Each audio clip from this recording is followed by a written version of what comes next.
Olá pessoal, tudo bem? Para você que não me conhece, meu nome é Milisson Alencar, sou advogado da Alencar Advocacia, já venho trabalhando com ações bancárias há pelo menos 10 anos, agora estou fazendo um mestrado também nesse foco do direito do consumidor. Meu tema de atuação, meu tema de pesquisa nessa dissertação é superendividamento do servidor público do GDF. Por que eu escolhi esse tema, pessoal? Justamente por essa experiência que eu tenho de 10 anos de atuação com ações bancárias. O que eu percebi aqui em Brasília? Que muitos servidores públicos estão superendividados com o Banco de Brasília. E por que isso ocorre? Ocorre porque, em primeiro momento, o Banco de Brasília oferece empréstimos consignados averbados na folha de pagamento. Quando compromete ali a mais de 30%, eles começam a oferecer empréstimos debitados na conta corrente. Quando compromete o seu salário creditado na conta corrente, por incrível que pareça, o banco oferece para o correntista antecipação de salário, antecipação de 13º e antecipação de férias e antecipação de restituição de imposto de renda, que não sabe nem se vai receber aquela restituição. E quando recebe, aí vira uma bola de neve. Que daí, quem é servidor público de GDF sabe muito bem o que eu estou falando.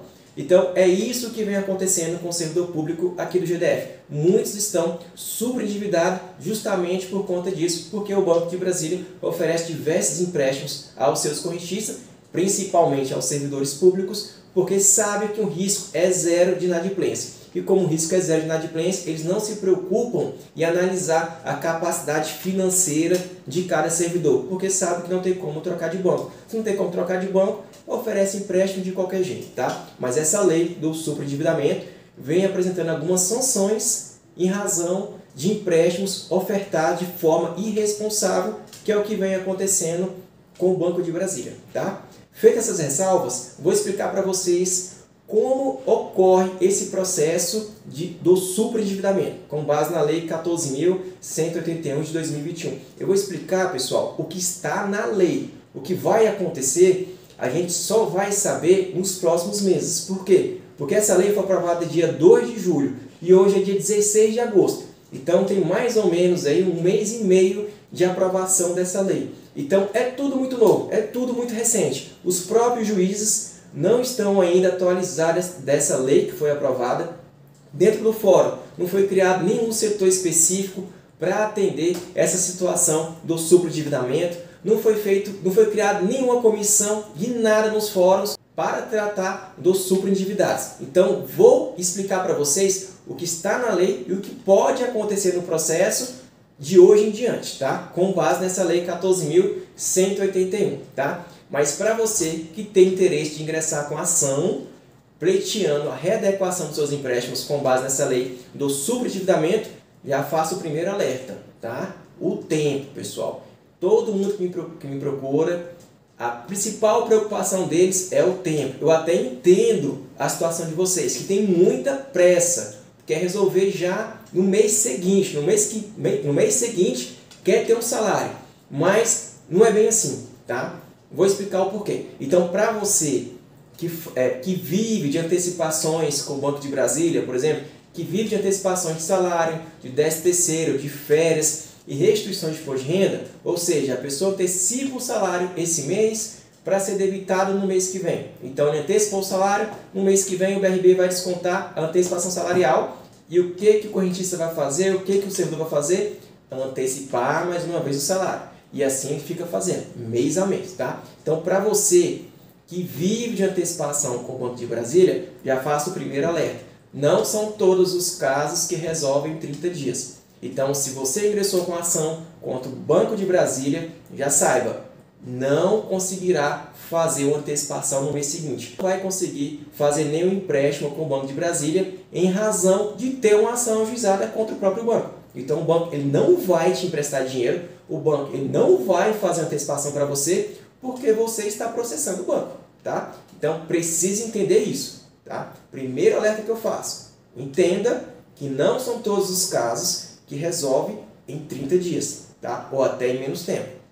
Boa parte dos casos resolve? Boa parte dos casos resolvem em até 30 dias em relação a liminar, pessoal. Liminar é uma decisão de urgência que se dá no início do processo, ou seja, o juiz verificando a situação, verificando que preenche todos os requisitos legais para a concessão da liminar e ele entendendo, de acordo com a lei do superendividamento, ele profere a decisão concede essa liminar, que é essa decisão no início do processo, e determina a readequação dos empréstimos de forma liminar, tá? Até que seja homologado um plano de pagamento. Tá? Então, para você que tem muita urgência, e eu entendo, compreendo totalmente, para você que tem essa urgência, para você que vive de antecipações com o Banco de Brasília, entenda que não se resolve todos os casos em 30 dias. Tem casos que demora mais tempo, tá? E hoje eu nem consigo nem precisar um tempo. Por que eu não consigo precisar um tempo? Porque a lei foi aprovada mês passado.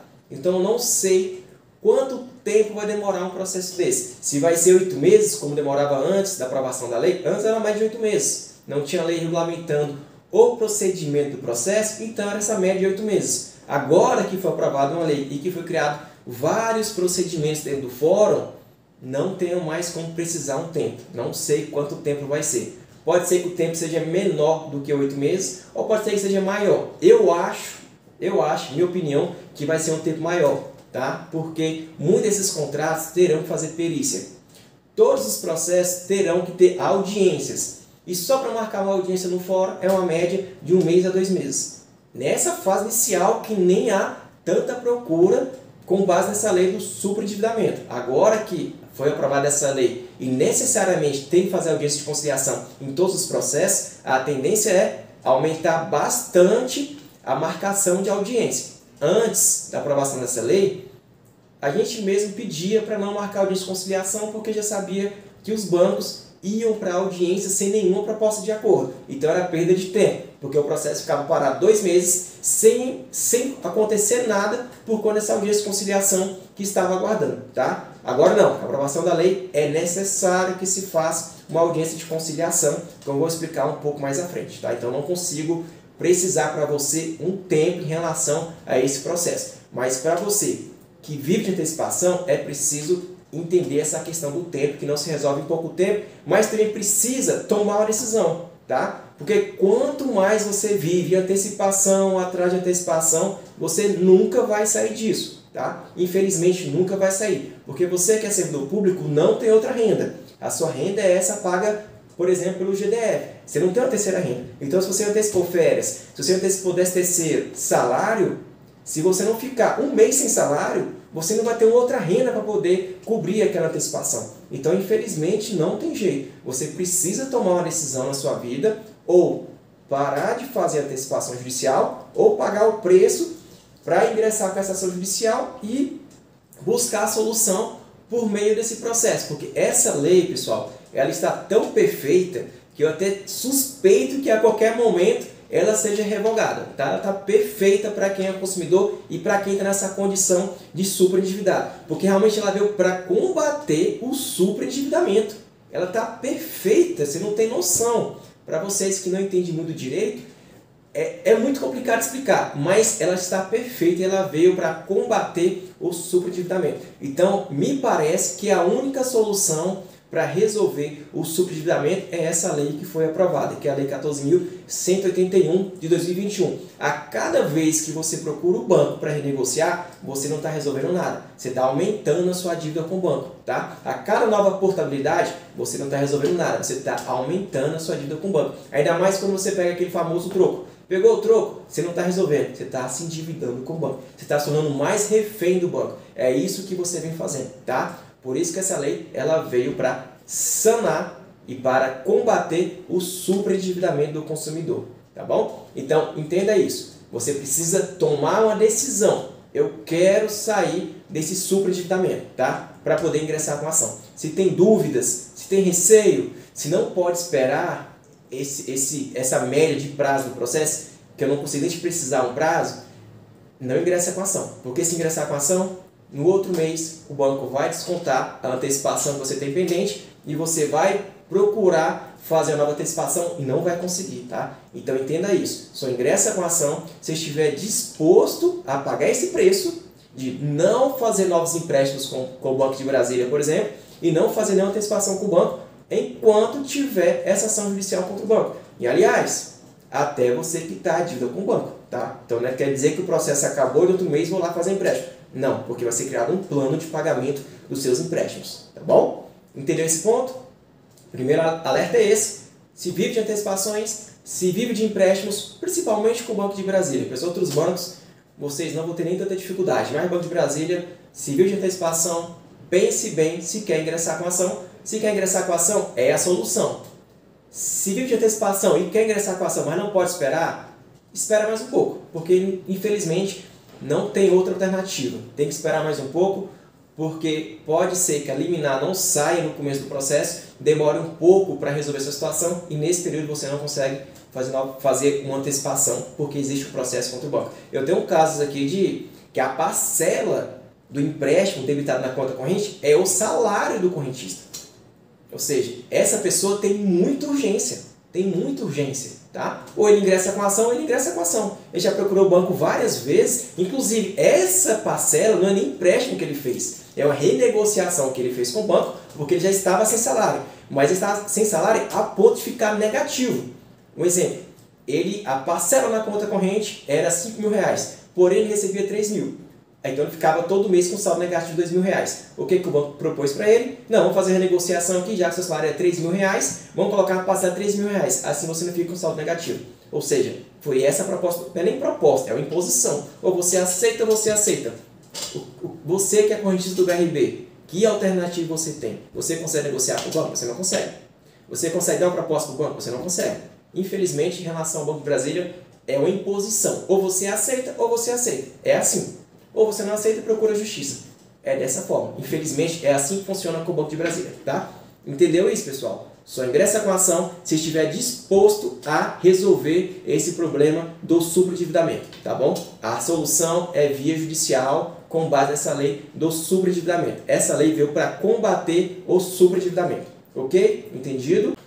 Feito tais ressalvas, bom, agora tratando especificamente no que diz a lei do superendividamento, a lei 14.181 de 2021. Bom, primeiro, para você participar desse processo, você primeiro precisa se enquadrar como um consumidor superendividado. O que a lei diz em outras palavras? Vou lembrar aqui o texto da lei, mas o que diz a lei? Para você se enquadrar como um consumidor superendividado, é preciso comprovar que seus empréstimos ou que suas dívidas, ela compromete parte substancial do seu salário, a ponto de você não conseguir arcar com outras despesas, como despesas com água, despesa com luz, despesa com telefone, aluguel, taxa de condomínio e etc. Tá? É isso que diz a lei. Você está superendividado quando a sua renda não é suficiente para pagamento das suas próprias dívidas e também nessas despesas para poder se manter e manter sua família. Outro requisito, você tem que ser um devedor de boa-fé, ou seja, você não pode ter feito os empréstimos já com o intuito de ingressar com a ação. Não, vou fazer um empréstimo aqui, amanhã ingresso com a ação, mês que vem ingresso com a ação. Então, o devedor de má-fé, ele não vai se enquadrar nessa lei do superendividamento. Fiz o empréstimo já com a intenção de depois ingressar com a ação, pedindo a readequação dos empréstimos. Não vai se enquadrar nessa lei, pessoal. Outro ponto, você que fez aquisição de bens de luxo. Ah, comprei uma Ferrari, agora quero pedir a readequação de... Não vai conseguir também, tá? Bens de luxo, não entra, tá bom? Outro requisito é financiamento de veículo ou de imóvel, por exemplo, que foi dado um bem como garantia. Então, tudo que é empréstimo que foi dado um bem como garantia, ele também não vai se enquadrar nessa lei do superendividamento. Então, primeiro, tem que ser um devedor de boa-fé, tá? Para poder se enquadrar na lei do superendividamento. Tem que realmente estar superendividado com base nesse requisito que eu passei para vocês, quando a dívida supera o salário ou se não, a dívida compromete boa parte do salário. Aí sim ele é um consumidor superendividado. Então, boa-fé, superendividamento, que não tenha feito empréstimos já com o intuito de ingressar com a ação posteriormente, que daí vai ser um devedor de má-fé, e que os empréstimos não tenham bem dado como garantia, como por exemplo, financiamento de imóvel, financiamento de veículo, tá bom? E crédito rural, e tem outros exemplos aí, tá bom? E outro requisito, que não tenha sido feito empréstimos para aquisição de bens de luxo. Um exemplo que eu dei, uma Ferrari, um helicóptero, qualquer coisa que seja, não vai se enquadrar também nessa lei. E essa lei também não se aplica à pessoa jurídica, então foi feito para a pessoa física. Pessoa jurídica já tem seu requisito próprio, já tem uma lei própria tratando sobre isso, que é a lei de falências, tá? Então não se aplica para a pessoa jurídica. Essa lei foi feita para o consumidor pessoa física, tá bom? Entendeu isso? Você se enquadra nesses requisitos, então você pode ingressar com a ação buscando a readequação dos empréstimos. E como vai ocorrer? Repito mais uma vez, estou falando que está na lei. Nos fóruns aqui de Brasília, ainda não foi criado nenhum setor específico para atender o superendividado, tá? Então, isso é o que está na lei. Como vai ocorrer? A gente vai aprender através dos meses, tá bom? Inclusive, eu tenho recebido decisões de juízes com base na lei antiga. Ele nem cita a lei do superendividamento. Ele nem ainda mandou marcar o disco de conciliação da forma que determina a lei. Para você ver que nem os juízes estão atualizados dessa lei 14.181. Então, o que eu vou explicar é o que diz a lei, beleza? Então, dito isso, em relação agora ao processo, como vai funcionar? Você vai apresentar para seu advogado ou para a gente aqui toda a dívida que você possui com os bancos ou com qualquer outro credor, tá? Como eu disse, é dívidas que possui com credores. A única dívida que não entra nessa repactuação é esse financiamento de veículo, financiamento de imóvel, dívida de pensão alimentícia, impostos, isso aí não entra, tá bom? Então, outras dívidas. Mas vamos colocar no exemplo aqui só dívidas bancárias. Então, você vai apresentar para seu advogado todas as dívidas bancárias que você possui. Então, Banco de Brasília, Banco Santander, todos os bancos, Caixa Econômica, tudo que é dívida. Vai apresentar, estou devendo X valores para esses credores, tá bom? Apresenta também todas as suas despesas mensais. Ou seja, olha, doutor, eu recebo R$5.000, mas para manter minha família eu gasto R$3.000. E desses e dos R$5.000 que eu recebo, os outros R$2.000 é para pagamento de aluguel, pagamento de água, de luz, telefone, etc. Tá bom? Ou seja, R$3.000 eu mantenho minha família e R$2.000 eu pago de empréstimo. É o que eu tenho disponível para oferecer para os meus credores para poder pagar essas dívidas bancárias. Tá bom? É isso que vai ser apresentado ao advogado. O que o advogado vai fazer? Vai ingressar com a ação na justiça e vai pedir que seja designada a audiência de conciliação com todos os credores. Então vai chamar todos os bancos para renegociar e para apresentar um plano de pagamento. Qual vai ser o plano de pagamento? Tá? Nosso plano vai ser o seguinte, será 30% da remuneração bruta do consumidor abaixo dos descontos obrigatórios. Ou seja, nesse exemplo, a pessoa tem uma remuneração bruta de R$5.000. Então, você apresentou todas as suas dívidas que você tem com os credores e todas as despesas que você tem para manter sua família, a gente vai ingressar com essa ação judicial na justiça e o juiz vai designar uma audiência de conciliação e vai chamar todos os credores para negociar com a gente. E agora, aqui que mudou completamente, pessoal. Aquela situação que acontecia antes, que o credor apresentava a proposta. Não é mais isso. Agora, quem apresenta a proposta é o devedor. A gente vai apresentar uma proposta de repactuação dos contratos. Não é mais o credor. Antes você chegava na audiência e o banco não quer acordo. Ou a proposta é X. Eles que mandavam, entendeu? O credor que mandava. Agora não. A lei inverteu essa obrigação, inverteu esse polo. Agora quem manda é o devedor. O devedor vai apresentar um plano de pagamento. E qual vai ser nosso plano de pagamento? Nosso plano de pagamento vai ser o seguinte: 30% da remuneração bruta a partir dos descontos obrigatórios serão oferecidos para pagamento das dívidas bancárias, consignados e debitados na conta corrente. Essa vai ser nossa proposta de renegociação das parcelas dos contratos com os credores, tá bom? Nessa audiência de conciliação, vamos apresentar isso. Olha, credores, o cliente recebe 5.000 de salário, vamos colocar já o líquido dele aqui, a partir dos descontos obrigatórios, tá? 5.000, porém, 30% desse valor é R$1.500. Então, esses R$1.500 é que ele tem para pagamento dessas dívidas com vocês. Vocês aceitam? Aceitam. Perfeito. O processo, o juiz vai homologar aquele plano de pagamento, tá? E olha a vantagem, o plano de pagamento não pode ser superior a 60 meses. Então vai criar um plano de pagamento com prazo máximo de 60 meses, tá?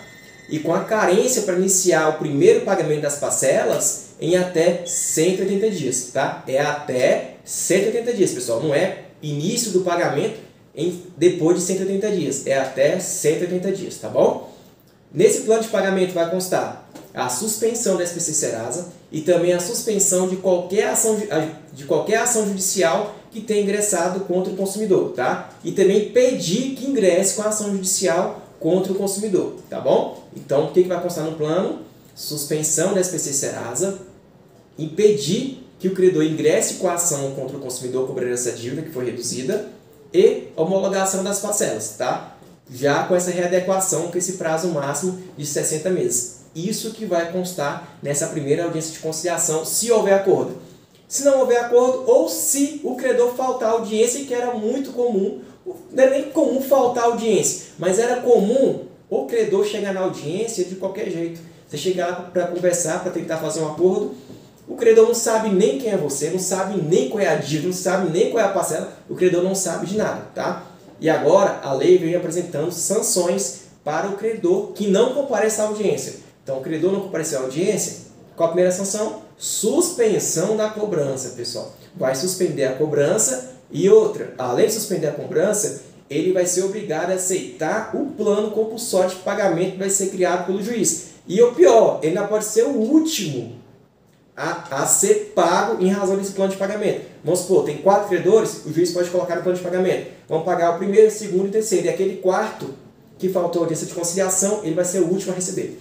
Tá vendo? Então, por isso que agora as audiências de conciliação é obrigatório o credor ir para a audiência, se não for, vai ter essas sanções, e tem que estar ciente da situação do consumidor. Não é chegar lá e não saber da situação de ninguém. Tem que estar ciente da situação de cada consumidor. Tá bom?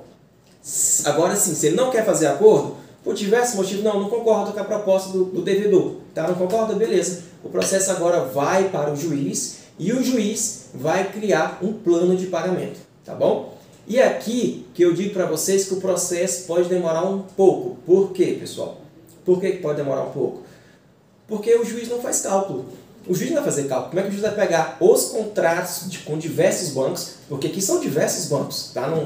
Dificilmente vai ter apenas um credor nessa ação judicial. Tem pelo menos 3, 4, 5. Principalmente para quem é militar, bombeiro, etc. Que consegue fazer empréstimos consignados com diversos bancos. Então, no mínimo 5 bancos que vai ter no processo.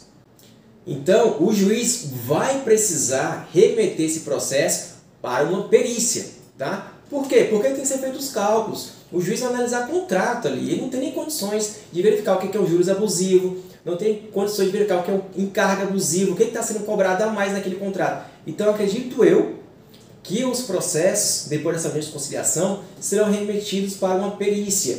E isso que pode atrasar um pouco o processo, porque tem que ser feito esses cálculos. Tem que enviar, às vezes, uma perícia externa ao tribunal. Tá? E o que assim, o mais complicado ainda, mas são questões mais jurídicas. A lei também fala que essa perícia, ou esse administrador, que também tem na lei, não pode onerar as partes, ou seja, ninguém vai poder pagar um perito, nem o autor e nem os bancos têm obrigação de pagar o perito. Então quem vai pagar isso aí? Será que a contadoria judicial do fórum tem condições de fazer uma perícia técnica em cada contrato?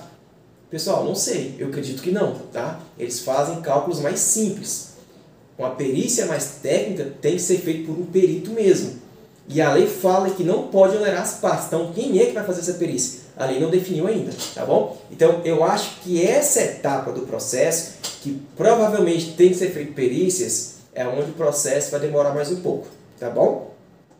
Nessa etapa. Por que tem que ser feito cálculos no processo? Porque a lei determina, lá no seu artigo 104, que o consumidor ou devedor, ele precisa pagar pelo menos o valor principal que ele tomou de empréstimo. Como, por exemplo, você pegou 50 mil reais com o banco, mas esses 50 mil, quando você vai pagar ao banco, se torna 100 mil reais. Tá? Por quê? Porque tem juros abusivos, tem alguns encargos, tem multas e etc. Por isso a tua dívida praticamente dobra. Tá bom? E o que a lei manda fazer? Você pague pelo menos o valor principal. Qual o valor principal? Os 50 mil reais. Tá? Abatendo as parcelas que já foram pagas, descontadas no contra-cheque ou na conta corrente, tá bom? Então você vai pagar pelo menos 50 mil reais com juros legais e correção monetária. Então a dívida que é 50 mil, você aplicando esse juros simples, vai com 60 mil reais. Então assim, são cálculos que o juiz não tem condições de fazer. Por isso ele vai necessariamente fazer uma perícia, tá bom? E ainda não foi criado um setor específico para isso. Por isso que aqui o processo pode demorar um pouco mais, tá? Feitos os cálculos, vamos supor que fizeram os cálculos, em pouco tempo fizeram os cálculos, foi definido, a dívida do consumidor era R$100.000, mas em razão de alguns encargos e juros abusivos, etc., que tem no contrato dele, caiu para R$60.000. Então, ele deve aos credores R$60.000. Daí o juiz vai definir um plano de pagamento desses R$60.000. Vamos supor que R$60.000, pessoal, é com todos os credores, tá? Não só com um, então com todos os credores, tá? Fixe isso aí em mente. Então, você tem esse saldo devedor com todos os credores de R$60.000. Então, a gente vai criar um plano de pagamento cujo prazo não seja superior a 60 meses. Então, dentro desses 60 meses, o juiz vai criar um plano de pagamento. Então, ele vai definir qual vai ser a parcela que vai ser descontada no seu contra-cheque e na sua conta corrente para pagamento desses credores, tá? No exemplo que eu dei, por exemplo, se for R$5.000 de salário líquidos, já o bruto menos descontos obrigatórios. Então, chegou a R$5.000. 30% do valor é R$1.500. Será que o juiz vai fixar as parcelas em R$1.500? Não tem como saber. Por que não tem como saber ainda? Porque a lei ela não definiu qual vai ser o limite de desconto do salário do consumidor para pagamento dessas dívidas, tá? A lei nesse ponto ela foi omissa e ainda depende de regulamentação. Então, enquanto não houver regulamentação de qual o limite do salário do consumidor para pagamento dessas dívidas, vai ficar o critério subjetivo do juiz. Então, o juiz vai analisar caso a caso e vai definir o percentual de desconto para cada cliente específico, tá? Cliente A vai descontar, sei lá, 50%, cliente B vai descontar 20%. Qual vai ser o diferencial? Acredito eu, tá? Qual vai ser o diferencial para ele definir quais as despesas que você tem para manter sua família, tá? Você tem despesa mensal de R$3.000, então vamos supor que o seu salário seja R$5.000, então ele vai colocar parcelas que não ultrapassem R$2.000, tá? Ah, eu tenho de despesa para manter minha família R$1.500, vamos pensar no inverso, R$1.500. Eu disse, então tá bom, já que você só precisa de R$1.500 dos seus R$5.000 de salário, vamos colocar um R$3.500 de parcela, tá? Então o juiz, na minha opinião, ele vai levar em consideração as suas despesas mensais que você tem para se manter e manter sua família, tá bom? Então, por isso que é necessário apresentar o máximo de despesa que você possui para manutenção da sua família, para poder ingressar com essa ação judicial. Então, quando a gente fala de despesas, são todas as despesas, não é só água e luz, não. Todas as despesas, mensalidade escolar, aluguel, financiamento de veículo, tudo que for despesa para a manutenção da família, você precisa apresentar para o seu advogado, tá bom? Que esse vai ser...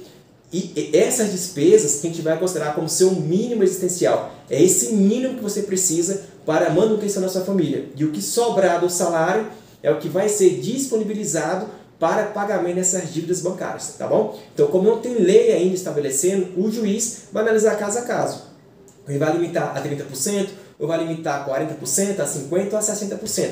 O juiz vai definir um percentual. Hoje, a jurisprudência ela tem como limite de 30% a 60% da renda para pagamento dos empréstimos bancários. Acredito eu que os juízes também vão utilizar esse mesmo parâmetro que está na jurisprudência, de 30% a 60% da remuneração bruta a partir dos descontos obrigatórios para pagamento dessas dívidas bancárias, tá bom? Então, definido o limite de desconto para pagamento desses credores, vai ser a mesma aplicação que eu expliquei lá no início, tá? O juiz vai criar esse plano de pagamento compulsório, aí não depende mais a outra parte não concordar, porque é um plano compulsório, ele tem que aceitar, claro que cabe recurso, etc., mas ele vai ter que aceitar aquele plano de pagamento que foi criado pelo juiz. Como consequência vai ter suspensão da SPC Serasa, então não vai poder ficar como negativado, e suspensão de qualquer ação judicial contra o consumidor que esteja em andamento ou futuras ações. Então, enquanto você está pagando aquela dívida, o credor não vai poder negativar seu nome e nem pode ingressar com a ação judicial contra você, tá bom? Então, é isso que estabelece a lei. Audiência de conciliação, segunda etapa, plano compulsório de pagamento que vai ser elaborado pelo juiz, tá bom? 2 etapas que vai tramitar esse processo. E como eu disse, é o que está na lei, não tem nada ainda criado aqui no Fórum de Brasília para atendimento aos consumidores superendividados. Então, talvez o processo demore um pouco mais, tá? Mas algo que é importante dizer, pessoal, no início do processo, como eu falei para vocês, lá no início da explicação, o juiz ele pode dar uma liminar para limitar os empréstimos até que seja criado esse plano de pagamento, tá? Então, mas é aquilo que ressalto para vocês, depende muito do juiz que vai julgar o processo. Tem juiz que vai aplicar a lei e vai deferir a limitação dos empréstimos, conta corrente ou contra-cheque, e tem juiz que vai deferir a liminar, e daí a gente tem que recorrer, e daí o processo pode demorar mais alguns meses e não vai ter redução nenhuma, tá? Por isso que eu falo para todas as pessoas que procuram a gente, entenda, nem todos os casos resolvem em 30 dias, tá? Você tem que pagar o preço para ingressar com essa ação judicial, sabendo que não vai, durante o processo, ou até mesmo se você ganhar o processo, fazer qualquer empréstimo com o banco, principalmente de Brasília. Você não vai conseguir fazer antecipação, você não vai conseguir fazer nenhum empréstimo com o banco. Mas entenda, essa lei 14.181, a lei do superendividamento, ela veio para resolver de vez essa situação do consumidor que está superendividado. Ela resolve, pessoal, ela veio para solucionar essa questão.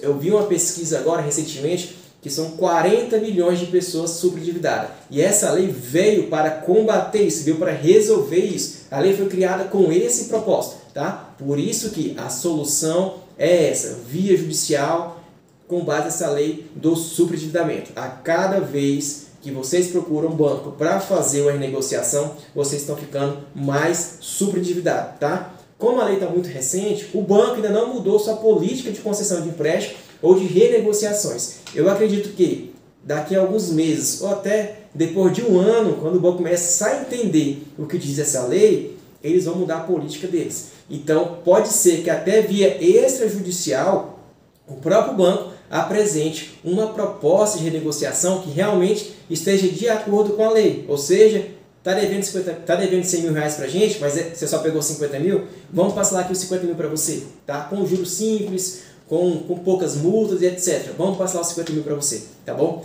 Eu creio que com o tempo, não agora que está muito recente, com o tempo os bancos vão fazer isso com os consumidores. Por quê? Para evitar processo. Porque a lei está tudo muito explicado na lei. A lei criou vários procedimentos para resolver isso aí. Então o banco vai começar a ter vários prejuízos por conta disso. Vai ter custo com advogado, vai ter custo com processo, vai ter condenações. Então o prejuízo do banco vai ser muito grande nos próximos meses, nos próximos anos. Então acredito eu que eles vão mudar essa política de renegociação de dívida.